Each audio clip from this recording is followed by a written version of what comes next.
Trouvez pas ça bizarre, vous autres, porter une tuque en plein été? C'est ce qu'on disait. Il a passé 5 ans en exil en Australie, puis depuis qu'il est revenu, là, je le trouve un peu changé. Heureusement que son métier de forgeron du village le fait revenir un peu sur terre. Mais même revenu, je le trouve encore un peu parti. C'est vrai que je me perds souvent dans mes pensées. Les souvenirs de la rébellion, le procès, condamnation à mort, changé en exil, ça marque son homme, vous savez. Une fois là-bas, je me faisais du mauvais sang. J'ai laissé une femme et 3 petites filles derrière moi. Heureusement que les voisins et la parenté étaient là pour m'aider. Sans leur secours, là, j'aurais jamais pu passer au travers. J'ai loué la forge, puis j'en ai fait du lavage puis du ménage pour les autres. Hey, 3 enfants en bas âge, là, je vous dis que j'ai pas eu le temps de m'ennuyer. Mon mari savait écrire. J'ai reçu quelques lettres de lui. Mais je les brûlais après me les avoir fait lire. J'étais trop triste. Je le pensais perdu à jamais. Toi, qu'à l'été 38, on a eu nos petites réunions secrètes. Nos chefs, Michel, Bergevin, Touchette, des gars de l'autre bord de la rivière, ça. Oh, il manquait pas d'idées. On a séquestré tous ceux qui pouvaient nous nuire, incluant le commerçant Marc-Antoine Primo puis McGon. On les trustait pas. On a tenu un camp sur la ferme des Bakers. 1 semaine. Ah ben oui, je vous dis que ça jasait au village. Surtout quand les soldats sont venus arrêter mon mari. Ils l'ont accusé d'avoir fabriqué des pics dans sa forge. Je suis pas au courant pas tout. Si j'avais su, il aurait dû se tenir tranquille. On pourrait peut-être lui demander pourquoi il porte toujours sa tuque. C'est une belle tuque, hein? C'est moi qui l'ai tricoté. Y'a personne qui va m'enlever ma tuque de sa tête. On était au camp des Bakers, les Anglais sont venus faire rôder près de la ferme.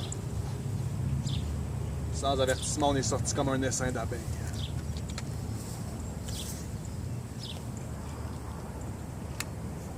Les coups de feu sont partis. On a surpris les Anglais. Ils ont reculé jusqu'à la ville d'Ormstown. Paraît que c'est la seule victoire patriote en 1838.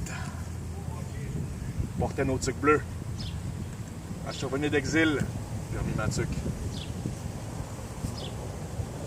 Elle est un peu usée. On ça sentir mauvais, mais... Qui va m'en tricoter une, hein? Qui sait encore tricoter?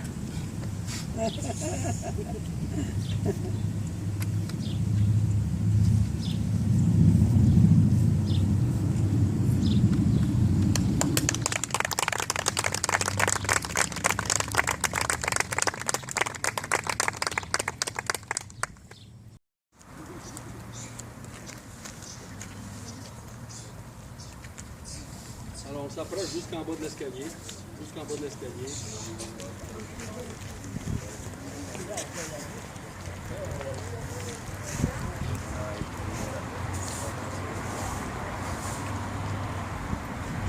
Hey!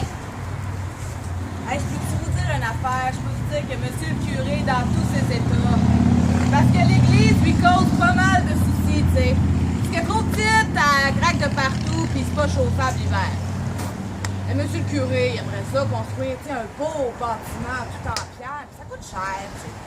Puis là, il attendait après la pluie des 5 concessions de Williamstown. Ah! Mais voulais-tu pas qu'ils sont rendus avec leur propre paroisse, eux autres? Saint-Urbain Ier? Mais oui. Après Saint-Chrysostome, voilà Saint-Urbain Ier. Moins de paroissiens, moins de cotisants, moins d'argent pour réaliser mon rêve. Et ce n'est pas mon seul souci. J'ai remarqué également, il y a un dérèglement général entre les deux sexes. Les parents ne s'occupent plus de leurs enfants. Il y a même certaines jeunes filles qui partent pour la grande ville, et c'est pas seulement pour travailler. Si vous comprenez ce que je veux dire. Et la jeunesse, hein? La jeunesse, que c'est pas facile de se faire un avenir.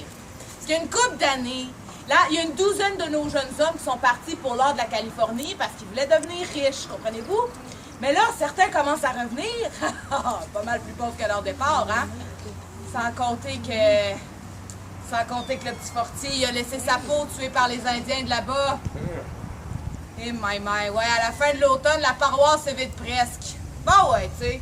Nos jeunes hommes s'en vont dans les lointains chantiers, ils s'en vont travailler aux États ou à Bytown, sur la rivière des Ottawa. Ah, mais moi, j'ai encore mon rapport annuel à envoyer à l'évêque. C'est pas des bonnes nouvelles. J'ai certaines personnes, des familles dans le besoin, qui demandent l'argent à des usuriers et qui les égorgent avec les intérêts. J'ai aussi une bonne dizaine d'ivrognes. J'ai même 3 couples qui ont accepté de vivre en concubinage. Et j'ai aussi des chefs de famille qui ont accepté de se faire livrer les journaux. Pas vraiment axé vers notre sainte religion, laissez-moi vous le dire.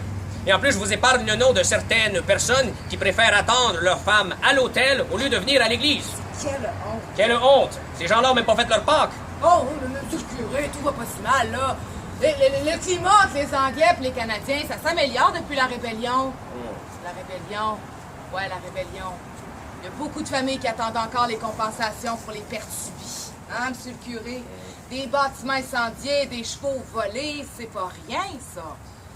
Ben oui, que voulez-vous? Mais il y a plus de commerce qui s'installent, puis les moulins Primo, ben ça donne de l'ouvrage, tu sais. Puis il y a le docteur Lepallière aussi qui s'est installé au village, enfin.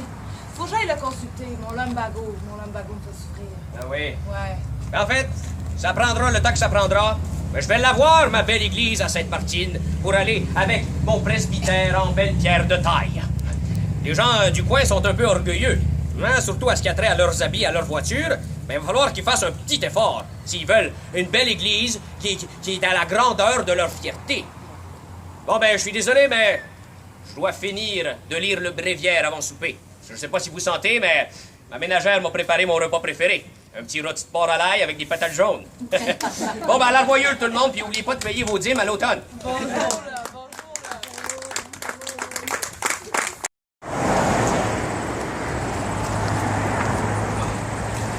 It's right here. Come here. It's right here. Venez chez le mégal. Allez-vous-en. Entrez. On peut aller sur la pelouse. Yeah, welcome. Comment vous le trouvez, le village de Sainte-Marthe, hein? Il a bien changé depuis 20 ans, hein? Moi et mon mari, Dominique McCon, on est arrivés à Montréal en 1830. We were from Ireland, on venait de l'Irlande. Et les conditions de vie étaient très difficiles dans la grande ville. Then, we heard about Chateauguay Valley. Ben, nous autres, les 5 enfants, on s'est bien vite adaptés, hein? Venez voir ça. Mon père, regardez, cette maison-là, on a commencé le magasin général direct là-dedans, dans la partie gauche. Et nous autres, on habitait dans la partie droite. C'est beau, hein? Ah oui, mais nous autres, en étant irlandais catholiques, disons que c'était un peu plus facile de se faire accepter à l'église, hein? Puis petit à petit, tout le monde est venu faire leurs achats ici. Yeah, right. Right. Mon mari, jusqu'à sa mort, il y a 10 ans, il n'a pas vraiment parlé français. Moi, je casse toujours le français. Ouais, je sais ni lire ni écrire. Sauf mon nom, hein. Mais je sais compter. C'est ce qui m'a permis de passer à travers mille misères en continuant le commerce. Aujourd'hui, j'ai mon grand James pour m'aider. Mais disons que depuis que les affaires vont bien, le magasin est rendu un peu trop petit. Yeah, Hein, right. mon? Yeah, right. Mais j'ai entendu dire, ça reste entre vous et moi, que Trottier va vendre son commerce.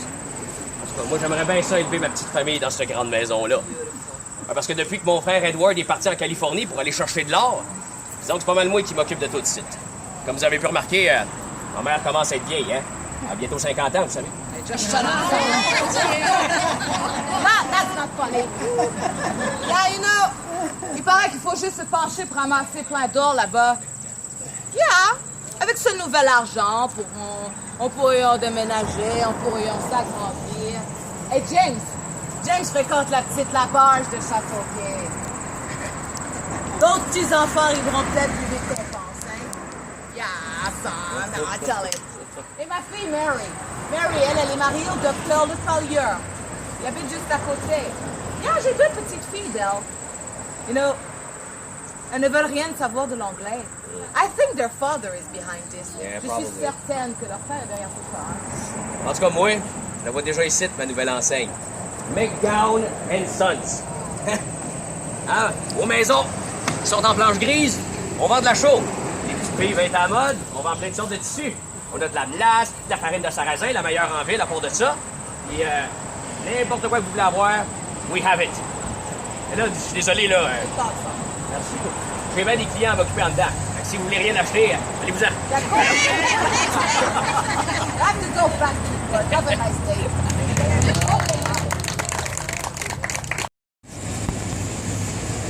Papa, je passe Même nous, le matin, il dit tu viendras au musée. Alors, mesdames, messieurs, nous voici sur le site du célèbre musée. Vous reviendrez sans doute lors de vos prochaines balades. Là, au cours des prochaines minutes, je vous amène vers l'église où on va être invité à 4 stations. Où des comédiens vont interpréter divers personnages. Je vous présente tout de suite le premier couple. Il s'agit de 4 couples. Le premier couple s'agit de Marc-Antoine Primo et de sa femme Sophie Roussel. Ils ont habité la belle maison de Pierre juste à côté. Et vers 1850, Primo est un personnage excessivement important au point de vue politique, au point de vue économique, etc. Alors c'est un des gros, une des bonnes grosses personnes de la place. Et puis là, on va vous dire qu'est-ce qui se passe au cours des années au cours des moments qui vont suivre.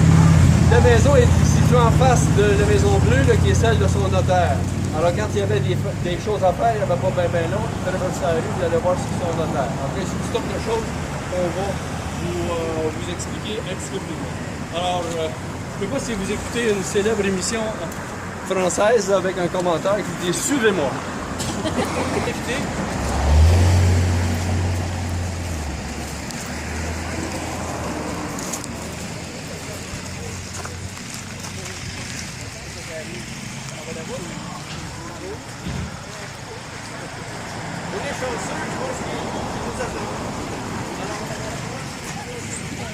T'intéresses-tu? Ah, je vais m'occuper avec mes moulins, puis ça prend. Je vais voir de plus près. Je vais construire. Mon mari a toujours été bien occupé. Trop occupé. On devrait voir courir sur la galerie des enfants. Et il n'y en a pas de petits. On dirait que le bon Dieu des enfants nous a comme oubliés. Des enfants, il n'y a pas rien que ça dans la vie, hein? Les affaires, ça, c'est vraiment accaparant. Des contrats, des créances qui rentrent pas, des employés à payer, ben de la paperasse. Heureusement, mon bon ami, il a le notaire Lebrun. Il habite pas trop loin. Et juste en face. Ah, je traverse 2, 3 fois par semaine. Minimum. Cette maison-ci, c'est mon père qui l'a bâtie. On déménage bientôt dans un nouveau manoir tout près des moulins. Une vraie demeure de seigneur. Faut dire que mon mari en a les titres depuis quelques années. Ouais. Mon bon ami politicien, gérant de la seigneurie, m'a concédé le fief du domaine de la pêche au saumon pour service rendu. En retour, j'ai nommé la rue principale en son honneur. C'est la rue Colville. Un beau gros manoir, un beau gros titre de seigneur, mais pour la belle grosse famille, on repassera. Ah, 500 piastres. Pas cher? Pas cher. Pas négociable. On négociera Pas négociable. On est bien d'accord. Bon, c'est pas que je vous aime pas, mais j'ai des affaires à faire, hein? Bonne journée tout le monde. Le notaire Lebrun me fait signe. J'arrive! Allez chercher mes papiers. Merci.